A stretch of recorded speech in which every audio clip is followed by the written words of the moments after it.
तो work power energy का third lecture start करेंगे। तो इससे पहले हमने वर्क के बारे में, पावर के बारे में, एनर्जी के बारे में काफ़ी सारी चीज़ें समझी। आज हम कुछ टॉपिक करेंगे इम्पोर्टेंट, जैसे conservation of mechanical energy. Mechanical energy मतलब पोटेंशियल एनर्जी प्लस काइनेटिक, इनका जो जोड़ है वो हमेशा ही किसी मोशन के दौरान हमेशा क्या रहता है, कंजर्व यानी कि सेम। ठीक है। और एक टॉपिक हम पढ़ेंगे कि अगर हम किसी ऑब्जेक्ट को वर्टिकल सर्कल के अंदर मूव कराते हैं, यानी कि वर्टिकल सर्कल में मूव कर रहा हो, इस तरह के सर्कल, ठीक है, तब स्थितियाँ क्या रहेंगी और क्या क्या चीज़ें होंगी भी। तो ये दो टॉपिक आज स्टडी करें। तो सबसे पहले law of conservation of mechanical energy, और मैकेनिकल एनर्जी हमारी है काइनेटिक प्लस पोटेंशियल। और ये चीज़ आपको पता है कि कोई भी एनर्जी हम बॉडी के अंदर सप्लाई करते हैं कोई ना कोई वर्क के द्वारा, तो हम वर्क करेंगे तो बॉडी के अंदर वो चीज़ एनर्जी के रूप में स्टोर हो जाएगी। या तो उस बॉडी की काइनेटिक एनर्जी को वो इंक्रीज करेगी या फिर उसके पोटेंशियल एनर्जी को। ठीक है। तो जैसे ये साइकिल चला रहा है लड़का, तो यहाँ से स्टार्ट किया इसने, तो इसके बाद ये साइकिल चलाता गया, वर्क करता गया, इसके पास एनर्जी आई, और किस रूप में, पोटेंशियल के रूप में, पोटेंशियल एनर्जी के रूप में। तो यहाँ इस पॉइंट पे इसके पास क्या है, पोटेंशियल एनर्जी। दैट मीन्स इसकी स्थिति वैसी है कि इसके पास कोई एनर्जी है, स्थिति की वजह से, है ना, कि हाइट गेन कर लिया इसने। तो अब इसके बाद ये इस एनर्जी का यूज करेगा, और ये पोटेंशियल एनर्जी धीरे धीरे किस में बदलती रहेगी, काइनेटिक एनर्जी में। ठीक, बात समझ आई। तो वैसे ही चलो देखते हैं कि law of conservation of mechanical energy हमें क्या दे रहा है। तो इसमें कहेंगे according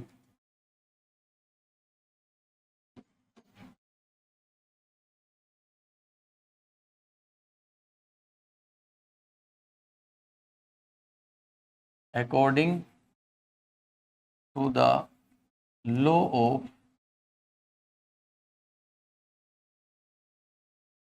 conservation of mechanical energy,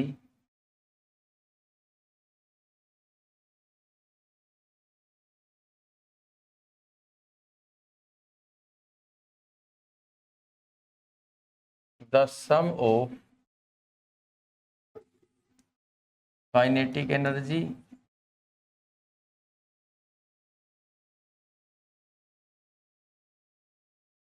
and potential energy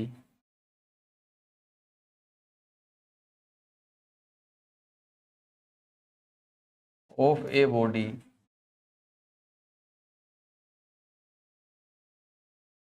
is always conserved।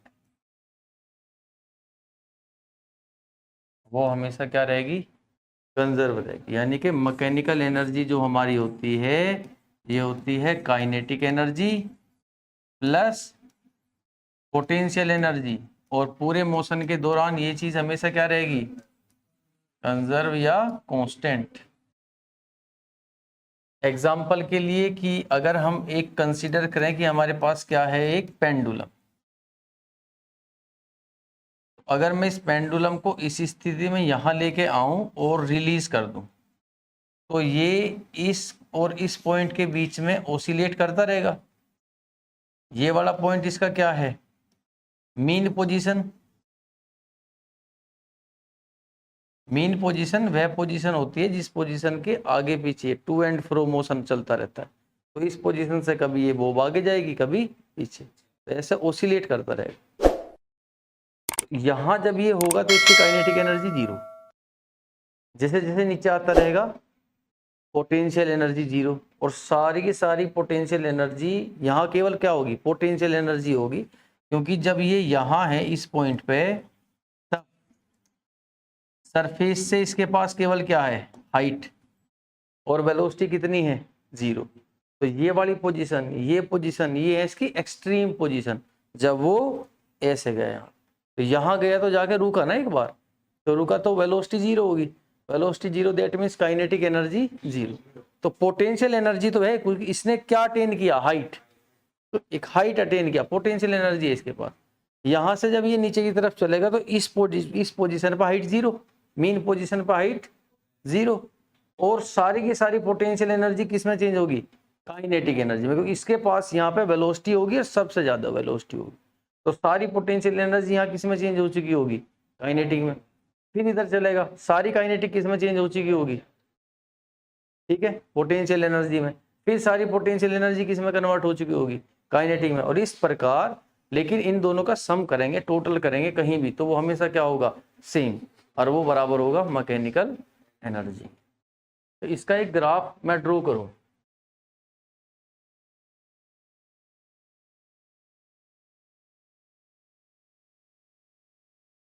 Graphical relation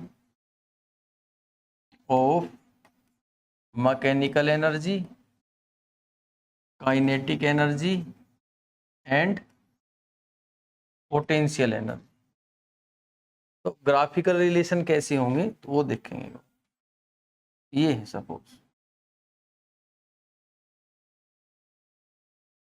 ये आपका जो पोजीशन है यहाँ पे, ये एक्स एक्सिस मान ली हमने, ये पॉइंट हमारा क्या है? एक्स इक्वल टू 0, ये वाला पॉइंट है -x, और ये पॉइंट है +x।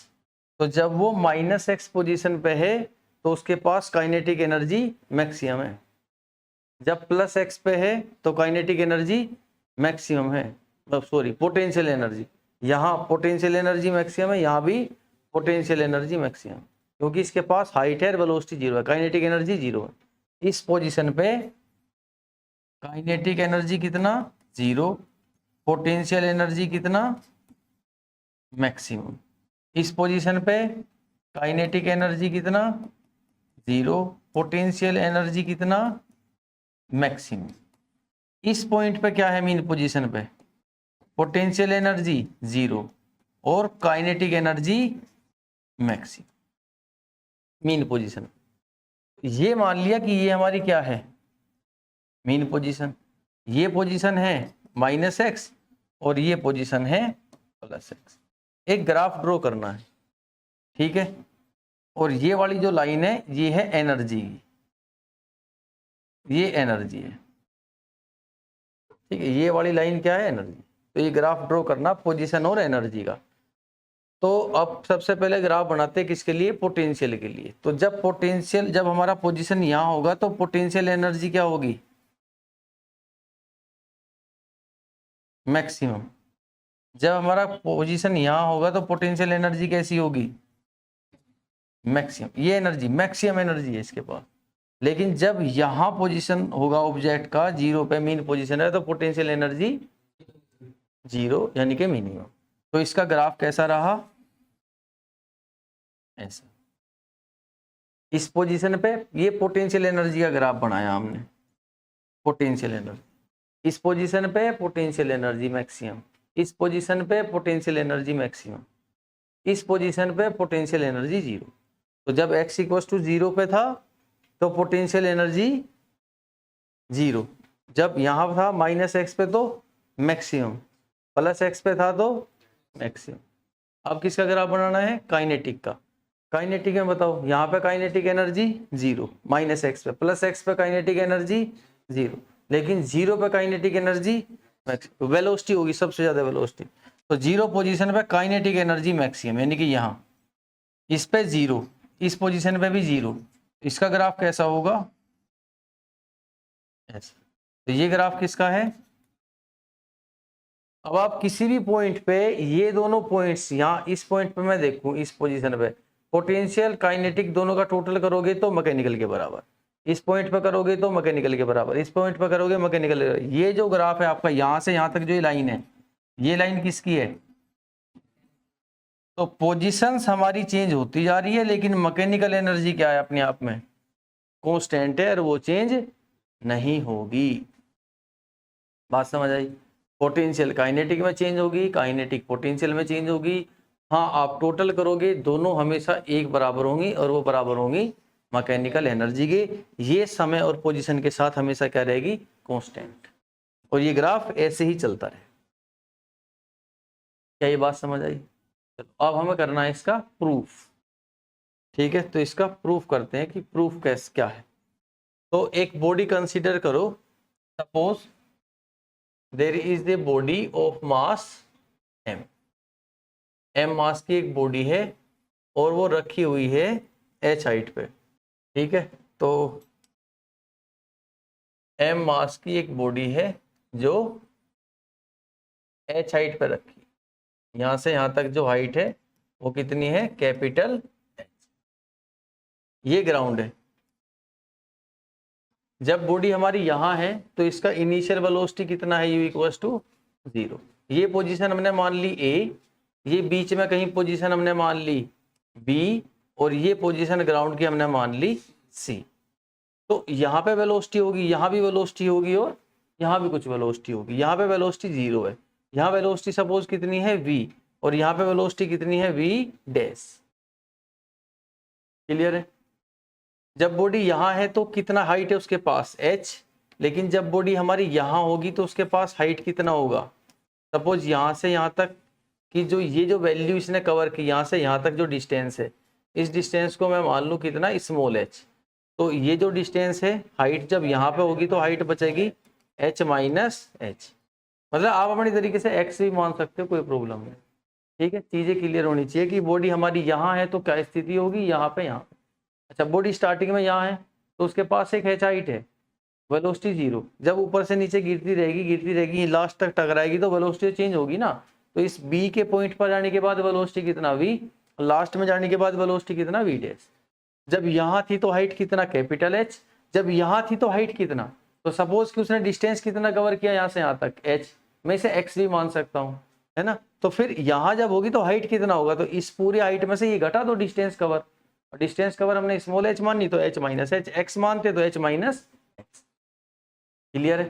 तो ये हमने सिचुएशन कंसीडर की यहाँ पे, और हम ये प्रूव करेंगे कि A पॉइंट पे मैकेनिकल एनर्जी, B पॉइंट पे मैकेनिकल एनर्जी और C पॉइंट पे मैकेनिकल एनर्जी क्या होगी, सेम होगी।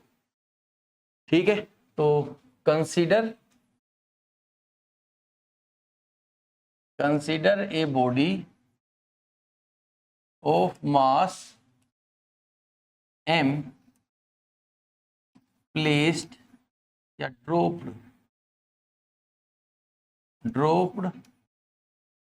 फ्रॉम ए हाइट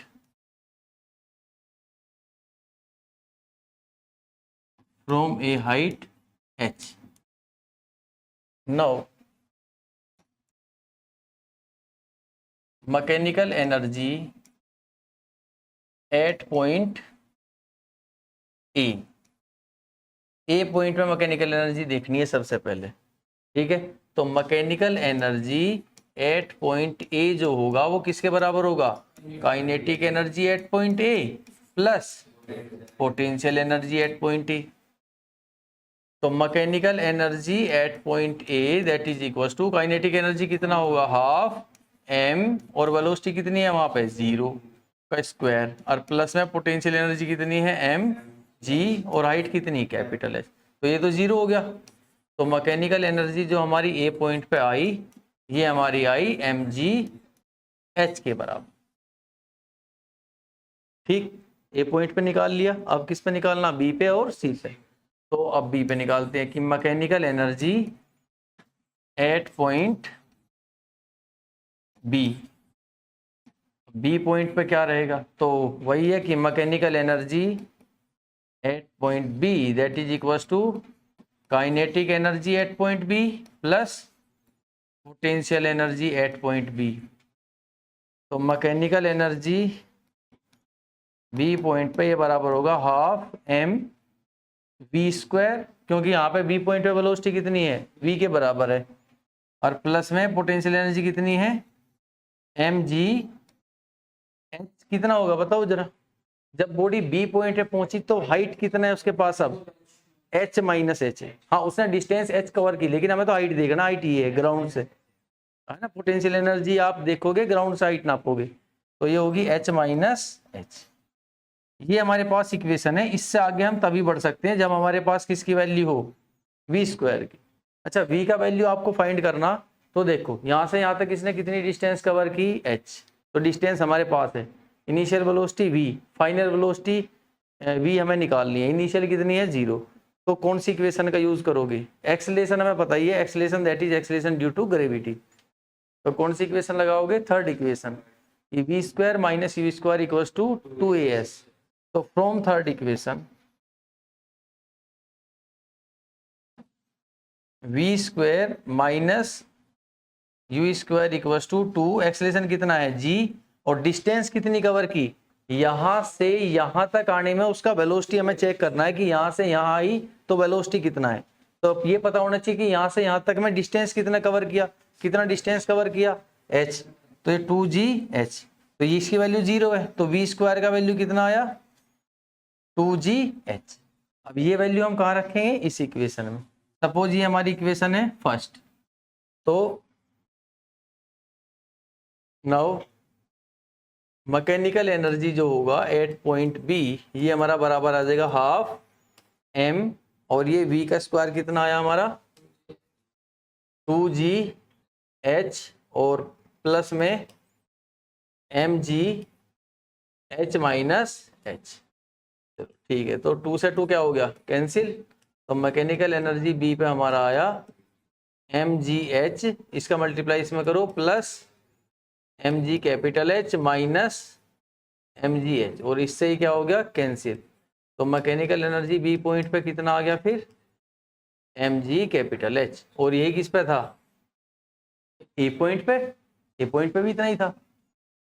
अब क्या करना है, सी पॉइंट पे निकालना, तो mechanical energy at point C, अब फिर वही करेंगे कि सी पॉइंट पे निकालना है तो काइनेटिक एनर्जी चेक करेंगे सी पॉइंट का, प्लस पोटेंशियल एनर्जी चेक करेंगे सी पॉइंट का, तो जो भी वो होगा। अब mechanical energy at point C equals to kinetic energy कितना होगा हाफ m, और सी पॉइंट पे वेलोसिटी कितना होगा, जैसे स्ट्राइक करेगी v डैश, तो v डैश का स्क्वायर प्लस mg, और हाइट कितना है सी पॉइंट पे कोई हाइट नहीं है, तो पोटेंशियल एनर्जी सारी खत्म हो, ये बची, तो मैकेनिकल एनर्जी हमारी आई half m v dash square, और इसे हम मान लेंगे इक्वेशन 2। अब फिर वही है, वेलोसिटी का स्क्वायर निकालना, तो कौन सी इक्वेशन लगाओगे, थर्ड इक्वेशन, तो from third equation v square minus u की वैल्यू तो 0 है इक्वल्स टू 2g, अब यहां से यहां तक डिस्टेंस कवर करने में उसने कितना डिस्टेंस कवर किया, यहाँ हमने लिया इनिशियल वेलोसिटी, ये फाइनल हमें निकालना है, तो यहाँ से यहाँ तक कितना डिस्टेंस कवर करेगी कैपिटल H, तो 2g कैपिटल H, तो v स्क्वायर का वैल्यू हमारा आ गया 2gh, इसे पुट करेंगे किसमें इक्वेशन 2 में, तो put this value in equation second, तो मैकेनिकल एनर्जी जो आएगा सी पॉइंट पे ये हमारा बराबर होगा हाफ m, और v डैश स्क्वायर हमारा आया 2gh, 2 से 2 कैंसिल, तो कितनी आई mgh, ठीक है, और इसीलिए हम कह सकते हैं देयरफॉर दिस प्रूव्स कंजर्वेशन, इसीलिए ये कंजर्वेशन लॉ क्या करता है, प्रूव करता है कि हर एक पॉइंट पे जो मैकेनिकल एनर्जी है वो हर बार आपका क्या आएगा, पूरे मोशन के दौरान, चाहे कैसा भी मोशन हो, पूरे मोशन के दौरान कंप्लीट मैकेनिकल एनर्जी हमेशा क्या रहेगी सेम, काइनेटिक प्लस पोटेंशियल। हाँ एक कंडीशन है, आइसोलेटेड होना चाहिए बॉडी को, ऐसा ना हो कि यहाँ पे एयर का कोई फ्रिक्शन है, ठीक है, या सरफेस में कोई बॉडी चल रही है वहाँ सरफेस से फ्रिक्शन है, कोई अपोजिंग फोर्स ना हो, कोई एक्सटर्नल फोर्स ना हो, वैसी स्थिति में जब हमारा सिस्टम कैसा हो पूर्णतः आइसोलेटेड, तब मैकेनिकल एनर्जी यानी कि total of kinetic plus potential हमेशा क्या होगा सेम होगा, ठीक। नेक्स्ट ये टॉपिक आपका है motion in A vertical circle. अब मोशन हम लोग यही जानते हैं कि कभी कभी किसी सर्कल में अगर कोई बॉडी रोटेट कर रही होगी तो उस पर हमेशा एक कंसेप्ट लगता है कि बाहर का फोर्स जो होगा वो कितना होता है, हमेशा mv स्क्वायर बाई आर, वो हमेशा बराबर होगा अंदर के फोर्स के, ये दोनों फोर्सेस हमेशा क्या होंगे, इक्वल होंगे। हर एक कंडीशन में अंदर वाला फोर्स क्या होता है, हमेशा अलग अलग। जैसे ग्रेविटेशनल फोर्स, कभी तो अगर हम दो मासेस के बीच के फोर्स की चर्चा कर रहे हैं, जैसे अर्थ रोटेट कर रही है सन के चारों तरफ, उस केस में ग्रेविटेशनल फोर्स होगा। या फिर एक धागा हमने लगाया, उस पत्थर बांध के ऐसे घुमा रही है हॉरिजॉन्टल सर्कल में, तो उस धागे की टेंशन, उसका खिंचाव, ठीक है। या अगर मैग्नेटिक फील्ड के अंदर कोई फोर्स लग रहा है इस तरह का, कोई चार्ज पार्टिकल सर्कल में घूम रहा है, तो मैग्नेटिक फोर्स या फिर इलेक्ट्रिक फोर्स, मतलब अलग अलग कंडीशंस में ये क्या रहेगी, अलग अलग। लेकिन अगर हम इसे हॉरिजॉन्टल सर्कल में ना घुमा के कैसे रोटेट करा रहे हो, इसे हम रोटेट कैसे करा रहे हो, वर्टिकल सर्कल में। वर्टिकल सर्कल मतलब ऐसे यूं रोटेट करा रहे हो। तो ऐसे रोटेट कराओगे तो एक चीज देखो, आप ऐसे रोटेट कराओगे कोई चीज, तो उस कंडीशन में हर बार आप देखोगे कि बाहर का फोर्स है वो चेंज नहीं हो रहा, हर जगह क्या है वो सेम पूरे सर्कल में। लेकिन अगर उसे ऐसे रोटेट कराओगे तो वो चेंज, आप देखोगे जब नीचे बॉडी जा रही होगी, जब वो पत्थर ऐसे घूम के नीचे आएगा तो रस्सी में खिंचाव बढ़ जाएगा, और जब वो ऐसे घूम के ऊपर आएगा तो रस्सी का खिंचाव कम हो जाएगा। जबकि हॉरिजॉन्टल सर्कल के अंदर घुमाते हो तो ऐसी कंडीशन नहीं होती, ठीक है। तो यहाँ पे चीजें अलग हैं, यहाँ उस बॉडी का वेट भी मैटर करेगा, ठीक है। तो चलो अब इसमें देखेंगे कैसे कैसे हमें करना है। तो ये हो गया एक सर्कल जिसका सेंटर हमारा है O, और एक रस्सी से हमने एक मास को बाइंड कर दिया जिसका मास कितना है m, तो वेट इसका कितना होगा mg नीचे की तरफ। अब ये पत्थर मान लो ऐसे गोल गोल घूम रहा है, यहाँ भी होगा, यहाँ भी होगा, सब जगह ही होगा, ठीक है। ऐसे रोटेट करेगा एंटी क्लॉकवाइज। तो अब ये कोई जनरल पोजीशन है, ये क्या है, कोई जनरल पोजीशन। जिस जनरल पोजीशन पे यहाँ से मीन पोजीशन से वो एंगल कितना बना रहा है, थीटा। अब एक कंडीशन तो साफ है कि बाहर का फोर्स जो है वेलोसिटी की वजह से mv²/r होता है, इसमें कोई दो राय नहीं है, वो इतना तो होगा ही होगा। लेकिन इसके वेट का भी इंपैक्ट पड़ेगा। तो इसका जो वेट है बॉडी का वो किधर की तरफ होगा, हमेशा नीचे की तरफ, ऐसे कितना mg। लेकिन हमें चेक करना है कि इधर कितना सपोर्ट करेगा ये वेट, इस साइड। तो मैं अब यहाँ पे एंगल हमारा थीटा है बेटे, तो ये एंगल भी क्या होगा, थीटा, ठीक है। यहाँ देखो ये दो पैरेलल लाइंस हैं, ये भी बिल्कुल ऐसे नीचे की तरफ है वर्टिकल, ये भी, और ये लाइन इन्हें क्रॉस कर रही है, तो ये एंगल भी क्या होगा हमारा, थीटा। तो मैं इस mg का रेजोल्यूशन करूं इस थीटा के साइड और इससे 90 डिग्री पे, तो इधर थीटा के साइड जो कंपोनेंट mg का होगा वेट का, वो कितना होगा, mg कोस थीटा। तो ये जो बाहर का फोर्स अब लगेगा, यहां से जब ऐसे वर्टिकली घुमा रहे होंगे, तो ये बाहर वाला फोर्स हमारा कितना हो जाएगा, mv²/r plus mg cos theta. और अंदर वाला फोर्स, अब धागे में स्टोन बांध के घुमा रहे हो तो अंदर वाला फोर्स हमेशा क्या होगा, टेंशन। तो जो टेंशन है अब वो केवल mv² के बराबर नहीं होगी, अब वो बराबर होगी mv²/r plus mg cos theta. Horizontal circle में ऐसे घुमा रहे होते तो किसके बराबर होती, बाहर वाली फोर्स और टेंशन उसके बराबर, दोनों बराबर होते। बाहर की फोर्स फिर क्या होती, केवल mv²/r, क्योंकि अब बॉडी ऐसे घूम रही है, ऐसे घूम रही है, तो अब वो कहीं यहाँ है या यहाँ है, कहीं भी है, तो उसका वेट तो नीचे की तरफ ही है। और वेट और ये जो फोर्स बाहर की तरफ है, इसके बीच में कितना एंगल है, 90 डिग्री। अब उसका कौन सा कंपोनेंट लोगे बताओ, अगर ये 90 डिग्री का एंगल होता तो cos 90 की वैल्यू कितनी आई, 0। तो mg sin cos थीटा पूरा क्या हो गया, 0। तो बाहर की फोर्स केवल कितनी बची, mv²/r। तो वो तो हमेशा ही एंगल 90 मेंटेन करेगा अगर आप उसे हॉरिजॉन्टल सर्कल में घुमाएंगे। हाँ, वर्टिकल सर्कल में घुमा रहे हैं तो एंगल की वैल्यू हर केस में क्या होगी, अलग अलग। जब बॉडी यहां होगी तो एंगल कितना, 0। जब बॉडी यहां होगी इस पोजीशन पे, इसको मीन पोजीशन कह दो, ये लोअर पोजीशन है L, ये मीन पोजीशन है M, और ये हाईएस्ट पोजीशन है H। तो हर कंडीशन में हर जगह, यहाँ पे 0 डिग्री, यहाँ 90 डिग्री और यहाँ पे 180 डिग्री, तो हमेशा बदलती जा रही है। तो ये वाला जो हमारा फोर्स होगा ये कांस्टेंट नहीं होगा, कैसा होगा, वेरिएबल। और इसी के साथ टेंशन भी डिपेंड करेगा, टेंशन भी वेरिएबल होगा। रस्सी के अंदर जो खिंचाव है वो भी कभी कम और कभी ज्यादा। बात समझ आई। तो इस सर्कल के अंदर जब ऑब्जेक्ट इस तरीके से घूमता है वर्टिकली, तो हमें दो चीजें फाइंड करनी है कि लोएस्ट पॉइंट पे, मिडल पॉइंट पे और हाईएस्ट पॉइंट पे, दो चीजें फाइंड करनी है हर एक पॉइंट पे।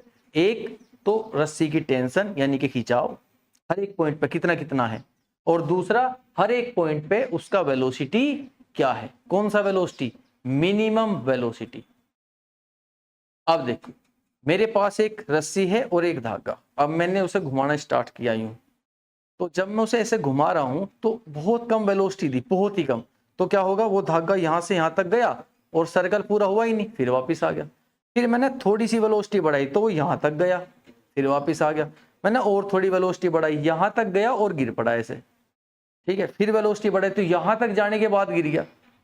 फिर थोड़ी सी और बढ़ाई तो बस जस्ट उसने क्या किया, ये सर्कल को कंप्लीट कर लिया। कि इससे हल्की कम होती तो कंप्लीट नहीं कर पाता, यहां से गिर पड़ता नीचे, लेकिन बस थोड़ा सा बढ़ाया उतना कि वो जस्ट क्या करे उसे कंप्लीट। तो कह रहा वो वेलोसिटी बताओ यहां यहां यहां, जिस वेलोसिटी पे वो बस सर्कल को क्या करेगा, कंप्लीट करेगा। तो that is minimum velocity to complete a vertical circle. वो चीज हमें फाइंड करनी, ठीक है। इस पॉइंट पे भी, इस पे भी और इस पे भी। क्लियर है? तो यहां पे जो टेंशन होगी इस पॉइंट पे उसे हम क्या कहेंगे, टी एल। लोअर पॉइंट पे टेंशन क्या है, यहां जो वेलोसिटी होगी उसे क्या कहेंगे, वी एल, लोअर पॉइंट की वेलोसिटी। यहां टेंशन होगी क्या कहेंगे, टी एम। इस पॉइंट पर जो वेलोसिटी होगी क्या कहेंगे, वी एम। यहां पे जो टेंशन होगी टी एच, इस पॉइंट पे वेलोसिटी होगी वी एच। क्लियर है? ये सारी चीजें हमें क्या करनी है, फाइंड। अब इस पूरे सर्कल के दौरान कुछ चीजें हैं जो हमें पता है वैसे, अब ध्यान देंगे। ये टी एच की वैल्यू हमें पता है। कैसे? देखो, अब मैंने कहा कि मैं इस पत्थर को ऐसे बस कंप्लीट सर्कल करा रहा हूं, तो जब ये पत्थर यहां से यूं जाता रहेगा तो इस पॉइंट पर जाने के बाद, अब ये मिनिमम वेलोसिटी है, इस पॉइंट पर जाने के बाद धागे के अंदर जो टेंशन है वो क्या होगी, जीरो, कोई टेंशन। हाँ, इससे कम वेलोसिटी दी तो यहां जीरो होने के बजाय वो यहीं पे जीरो हो जाएगी, और यहां टेंशन जीरो हुई वो नीचे गिर पड़ेगा। लेकिन अगर यहां तक जीरो आप ले आए, यहां पे आके टेंशन जीरो हुई, तब वो कंप्लीट सर्कल करेगा। समझ रहे हो? यहां टेंशन क्या होगी इस पॉइंट पे, सबसे ज्यादा, यहां कम, और यहां टेंशन क्या हो चुकी होगी, जीरो। ये वाला पॉइंट का टेंशन हमें पता है, अगर जो हमारा वेलोसिटी है वो मिनिमम वेलोसिटी है, जिससे बस सर्कल क्या हो रहा है, कंप्लीट हो रहा है।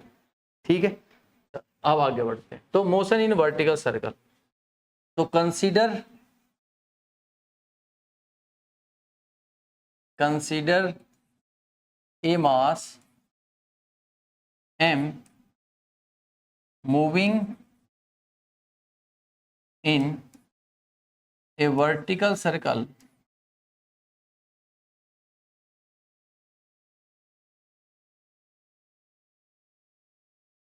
with its minimum possible velocity।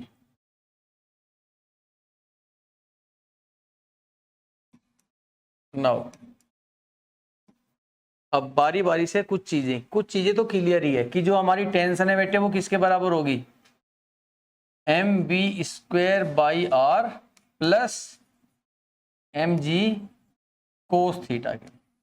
और ये एकदम कंप्लीट और कंडीशनल बात है कि ये ऐसा जरूर होगा, क्योंकि हमने जनरल पॉइंट पे चेक किया, जनरल पॉइंट पे देखा वेट नीचे की तरफ है, ये एंगल थीटा है, थीटा की साइड में जो कंपोनेंट होगा वेट का क्या होगा, एम जी कोस थीटा।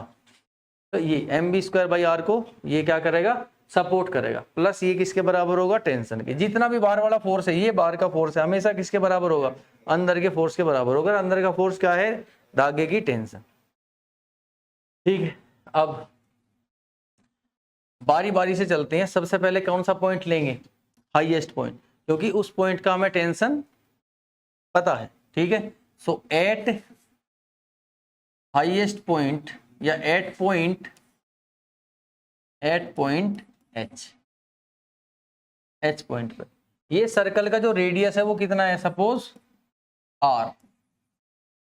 ठीक, तो हाईएस्ट पॉइंट एच पे एक बात और देखो, इस पॉइंट पर जो आपकी मैकेनिकल एनर्जी होगी, यानी कि total of potential plus kinetic, इस पॉइंट पर जो टोटल आपकी मैकेनिकल एनर्जी होगी, इस पॉइंट की जो टोटल मैकेनिकल एनर्जी होगी वो हर जगह क्या होगी, सेम, वो सेम होगी। ठीक है, तो सबसे पहले हम यहाँ पे एक चीज देखेंगे कि जो टेंशन है एच पॉइंट पे क्या है, जो टेंशन है वो हमारी कितनी है, 0। ये हमें पता है, ये चीज हमें हर एक पॉइंट पे क्या निकालनी है, दो चीजें, टेंशन और वेलोसिटी। टेंशन इसकी क्या है यहाँ पे, 0। एक बात और हमें पता है, टेंशन 0 है और थीटा कितना है एच पॉइंट पे, 180 डिग्री। ये दो चीजें पता है, ठीक। तो फ्रॉम इक्वेशन फर्स्ट, अब फर्स्ट इक्वेशन से देखो टेंशन की वैल्यू क्या रखोगे, 0। m वेलोसिटी क्या लेोगे, v h का square upon r plus M G cos theta की वैल्यू क्या रखोगे, कोस 180 डिग्री। कोस 180 डिग्री कितना,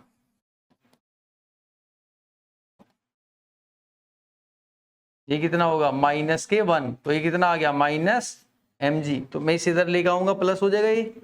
तो m V H square upon r ये बराबर होगा mg के। m से m क्या हो गया, कैंसिल। सो वी एच का स्क्वायर हमारा किसके बराबर आ गया, आर जी के। और वी एच किसके बराबर आया फिर, √r(g). तो हाईएस्ट पॉइंट पे हमारे पास दोनों चीजें आ गई, टेंशन जो हमें पता थी 0 और वेलोसिटी जो इसमें टेंशन की और एंगल की वैल्यू रख के आ गई, वो कितनी आई, √r(g). क्या ये पॉइंट क्लियर है, समझ आ गया, ठीक है। तो ये तो खत्म ही हो गया, ये पूरी बात होगी सॉर्ट आउट, क्लियर। अब हमें क्या बचा, अब हम आते हैं किस पे, लोअर पॉइंट पे। अब लोअर पॉइंट पे सारी चीजें निकालनी, कौन कौन सी, टेंशन भी निकालनी है और वेलोसिटी भी, ठीक। तो देखो अब एट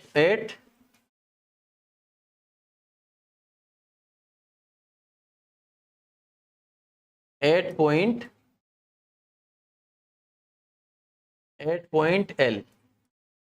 तो एल पॉइंट पे आप देखोगे यहाँ पे, इस पॉइंट पे देखो हमारे पास सारी चीजें निकालने के लिए कुछ एक चीज थी कि टेंशन यहाँ पे क्या, 0। क्या यहाँ भी हम हमारे पास कुछ है, क्या हमें पता है कि यहाँ टेंशन कितनी होगी, नहीं पता। हमें बस एक चीज पता है, क्या, एंगल, कि एंगल कितना होगा, 0। तो हमें यहाँ सपोर्ट लेना पड़ेगा किसका, law of conservation of mechanical energy का, कि इस पॉइंट का टोटल मैकेनिकल एनर्जी, इस पॉइंट का टोटल मैकेनिकल एनर्जी क्या है, इक्वल है। बात समझ आई, तो वहां से कुछ ना कुछ निकलेगा। तो हम यहाँ लिखेंगे एट पॉइंट एल पे कि mechanical energy at point L बराबर होगा mechanical energy at point H. तो मैकेनिकल एनर्जी एल पे कितना, अब मुझे बताओ एल पे पोटेंशियल एनर्जी कितना, 0। भाई ऐसे ही तो लिखोगे, potential energy eight L plus kinetic energy eight L बराबर होगा, अब यहाँ पे kinetic energy eight L plus, sorry यहाँ पे एच, और पोटेंशियल एनर्जी एट एच। तो पोटेंशियल एनर्जी एल पे कितना, 0। काइनेटिक एनर्जी क्या होगा इसका, हाफ m, और वेलोसिटी कितना है, वी एल का स्क्वायर बराबर उस पॉइंट का काइनेटिक एनर्जी कितना है, हाफ m, और वेलोसिटी कितनी आई थी हमारी h पॉइंट की, √r(g). अब इसका स्क्वायर करेंगे तो कितना आ जाएगा, mr(g) प्लस पोटेंशियल एनर्जी कितनी यहाँ पे, तो हाइट कितनी है, potential energy that is because of height. तो इसकी तो 0 है, एल पॉइंट पर तो 0 है क्योंकि हाइट है ही नहीं, लेकिन यहाँ पे हाइट कितनी है, r प्लस r, कितनी हाइट है, 2r। तो ये होगा mg(2r), ये इसकी हाइट। तो अब हमारे पास आया कि half M V L square बराबर होगा half M R G plus 2mrg। इसे भी mrg में लिख लो, 2 बार आ गया, ठीक है। तो हाफ mrg प्लस 2mrg, तो m यहाँ पे कॉमन आ जाएगा आपका, और ये भी कैंसिल हो जाएगा, इसका एलसीएम ले लो। तो ये हो गया 1/2 m V L square is equal to, LCM लेंगे तो कितना आ गया, 2। तो ये हो गया mrg प्लस 4mrg। तो ये 2 से 2 क्या हो जाएगा यहाँ पे, कैंसिल। तो M V L square is equal to 5mrg, m से m कैंसिल। तो वी एल का वैल्यू कितना आया, √5rg।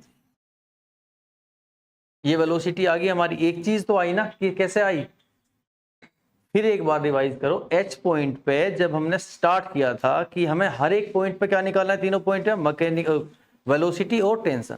इस पॉइंट की टेंशन हमें पता थी, हमने यहाँ से स्टार्ट किया, टेंशन जीरो। टेंशन का जो फॉर्मूला था यहाँ से आया था कि दोनों हमें हमेशा बराबर होंगे, वहाँ टेंशन और एंगल की वैल्यू रख के क्या चीज निकाली, वेलोसिटी। फिर हमें इस पॉइंट का भी टेंशन वेलोसिटी निकालना था, तो इस पॉइंट के लिए हमारे पास टेंशन की वैल्यू हमें नहीं पता, जैसे वहां पता थी, तो हमने यहाँ पे लो का इस्तेमाल किया कि जो कंजर्वेशन लो है उसके हिसाब से यहाँ की मैकेनिकल एनर्जी यहाँ की मैकेनिकल एनर्जी बराबर होगी, और उसे बराबर रखने पे हमें पता चला इस पॉइंट का वेलोसिटी। तो अब आपको इसका वेलोसिटी पता है और एंगल, तो हम किसका यूज करेंगे टेंशन निकालने के लिए, इक्वेशन 1 का। तो इससे हमारी टेंशन आ जाएगी। सो फ्रॉम इक्वेशन 1, ठीक है। और वेलोसिटी कितनी आई यहाँ पे, √5rg, ठीक है। तो फ्रॉम इक्वेशन फर्स्ट, अब फर्स्ट इक्वेशन से क्या है कि जो टेंशन है वो बराबर किसके है, mv/L², L का यूज करेंगे यहाँ पे, अपॉन r प्लस mg, और हाइट कितनी है L पॉइंट पे, हाइट कितनी है 0, ठीक है। अब VL का वैल्यू भी हमें पता है, T equals to M, VL का वैल्यू कितना है √5rg, इसके स्क्वायर करेंगे तो कितना आ जाएगा 5mrg upon r plus 0, r से r कैंसिल, यहाँ पे टेंशन कितनी आई 5mg। ये टेंशन होगी किस पॉइंट पे, L पॉइंट पे। तो L पॉइंट का हमारे पास क्या आ गया, L पॉइंट का हमारे पास वेलोसिटी भी आ गया और टेंशन भी आ गया। अब किस पॉइंट पे निकालना वेलोसिटी और टेंशन, M पॉइंट पे। फिर वही है कि M पॉइंट पर भी हमें वेलोसिटी या टेंशन में से कोई चीज नहीं पता, तो हम यहाँ भी किसका यूज करेंगे स्टार्टिंग में, law of conservation of mechanical energy, कि इस पॉइंट का टोटल मैकेनिकल एनर्जी इस पॉइंट का टोटल मैकेनिकल एनर्जी बराबर होगा। वैसा इक्वल करने पे हमारे पास क्या निकल के आएगा, यहाँ की वेलोसिटी। फिर उस वेलोसिटी का और एंगल का यूज करेंगे किसमें, इक्वेशन 1 में, तो क्या निकल के आ जाएगी टेंशन। बात क्लियर है, एक फ्लो है, बस उसी के साथ चलना, ठीक। तो फिर ऐसी, तो एट पॉइंट M, अब M पॉइंट पे क्या चीज यूज करेंगे कि mechanical energy at point M that is equals to mechanical energy at point H। तो M पॉइंट पे मैकेनिकल एनर्जी कितना, kinetic energy at point M plus potential energy at point M that is equals to kinetic energy at point H plus potential energy at point H, ठीक है। अब kinetic energy M पे कितना, half M, और यहाँ की velocity को कहेंगे Vm² plus potential energy mg, height कितना है, जब बॉडी हमारी यहाँ होगी तो उसका हाइट कितना होगा, r के बराबर होगा। यहाँ से यहाँ तक जो हाइट है वो कितना है r, जब यहाँ थी बॉडी तो हाइट कितना था 2r, यहाँ थी तो हाइट कितना था 0, तो यहाँ पोटेंशियल 0 था, तो mg और हाइट कितनी है r, तो mgr, ठीक है। तो क्या हमें वेलोसिटी पता है, नहीं पता, वहां से निकलेगी, इधर बराबर करो। काइनेटिक एनर्जी H पे कितना, half m VH² plus mg, और हाइट कितनी है 2r, यहां से निकले। तो अब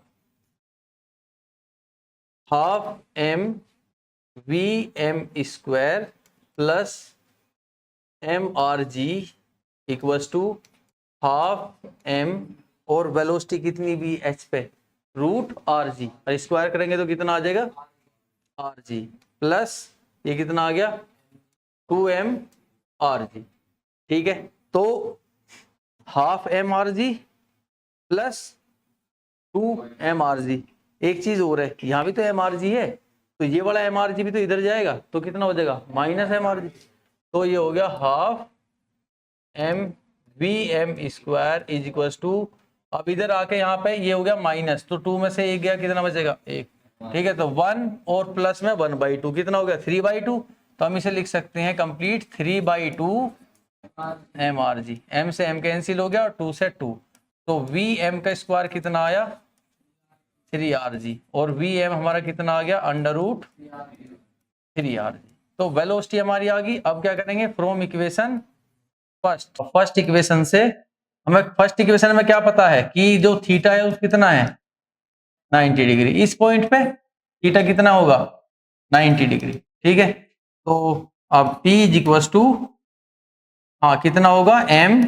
we M square by R plus M G cos 90 की वैल्यू 0। तो ये कंप्लीट 0 हो गया।